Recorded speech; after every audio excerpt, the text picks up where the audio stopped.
Welcome student. So today I am going to solve question number 6 and 7 of exercise 4.2.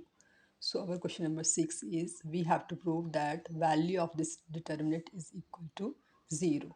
So इसका solution क्या रहेगा? जो delta है determinant that is equal to this.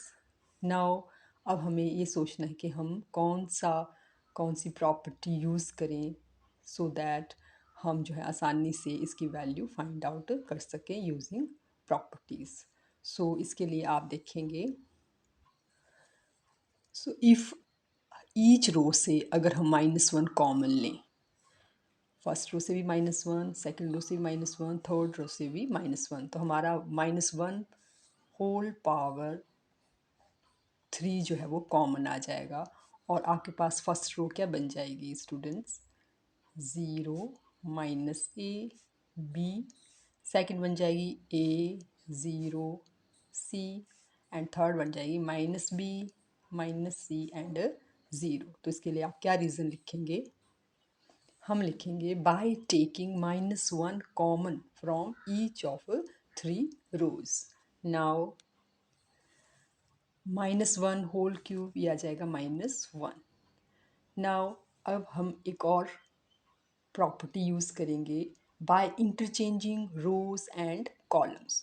जो first row है उसको हम फर्स्ट कॉलम बना देंगे, सेकंड रो को second column and third row को थर्ड कॉलम. तो हमारे पास नया डिटर्मिनेंट क्या बनेगा? सो ये हमारा नया डिटर्मिनेंट आ गया. इसमें हमारी जो फर्स्ट रो थी वो फर्स्ट कॉलम बन गई, second row second column, third row third column. और इसके लिए क्या लिखेंगे आप?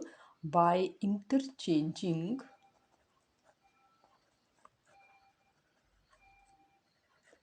रोज एंड कॉलम्स. सो अब ये आपका वही डिटर्मिनेंट है जो आपको गिवन था, तो इसको हमने डेल्टा सपोज किया है, तो इसके प्लेस पे हम क्या लिख देंगे? डेल्टा. और ये कितना आ गया? Minus delta. तो हम देख रहे हैं कि जो डेल्टा है, गिवन डेल्टा था, उसकी वैल्यू क्या आ गई? Minus delta. तो इसमें अब इसको हम राइट हैंड साइड में लेफ्ट हैंड साइड में ले आके क्या बन जाएगा? Delta plus delta equal to 0. That is 2 delta equal to 0. It implies delta equal to 0. तो यही हमने प्रूव करना था. और लास्ट में आप क्या लिख सकते हैं? Hence we have prove that जो गिवन डिटर्मिनेंट है उसकी क्या वैल्यू आ गई? Equal to 0. So this is our solution of question number 6. Now our question number 7 is. So ये हमारा क्वेश्चन नंबर 7 है. We have to prove that value of this determinant is equal to 4a² b² c². So solution कैसे रहेगा? इसको हम delta suppose कर लेंगे. Let delta is equal to this determinant.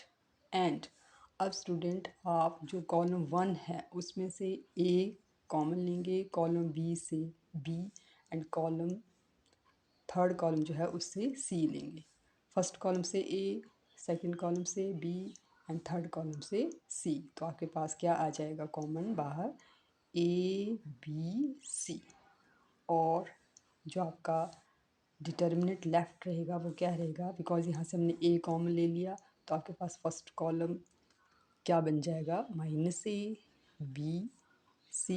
Second column b common लिया तो a -b c. And third column से c common लिया तो क्या बन जाएगा? a b and -c. तो हम लिखेंगे taking A B C common from first second and third column respectively. अब हमारे पास नया डिटर्मिनेंट क्या बन जाएगा? नाउ स्टूडेंट हमने इस स्टेप में फर्स्ट सेकंड और थर्ड कॉलम से ए बी सी कॉमन लिया. अब हम first row second row and third row से ए बी सी कॉमन लेंगे. तो हमारे पास नया डिटर्मिनेंट क्या बन जाएगा? तो ये हमारा नया डिटर्मिनेंट आ गया. और बाहर आपका क्योंकि पहले ए बी सी था और फिर से ए बी सी कॉमन लिया तो ये आपका जो डिटर्मिनेंट के बाहर वैल्यू क्या आ गई, A square B square and C square. तो इसके लिए रीज़न क्या आएगा, by taking A B C common from first second and third row respectively. अब स्टूडेंट हम इस डिटर्मिनेंट में हम टू ऑपरेशन अप्लाई करेंगे। फर्स्ट हम C2 कॉलम को चेंज करेंगे, कैसे, C2 plus C1 operation apply करके, और कॉलम 3 को चेंज करेंगे C3 प्लस C1।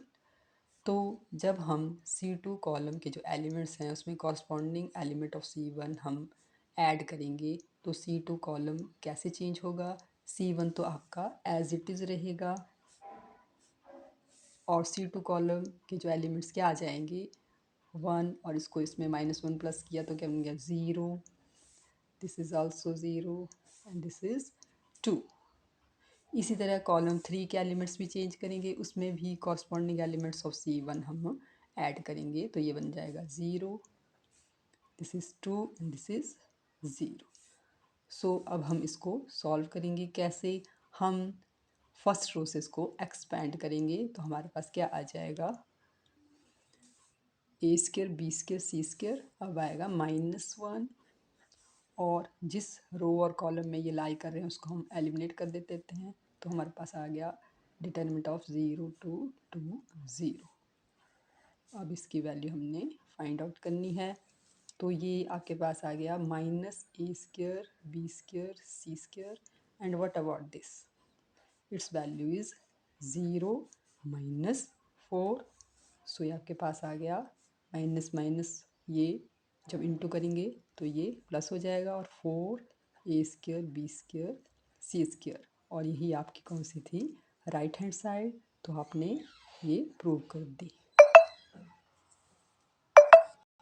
स्टूडेंट इसमें हम राइट हैंड साइड नहीं लिखेंगे, क्योंकि हम जो है वो डिटर्मिनेंट लेके ही चले थे, तो हम अब लिखेंगे हैंस, जो आपका डिटर्मिनेंट था, गिवन डिटर्मिनेंट, उसकी वैल्यू का क्या आ गई, 4 a² b² c²। So this is the solution of question number 6 and 7।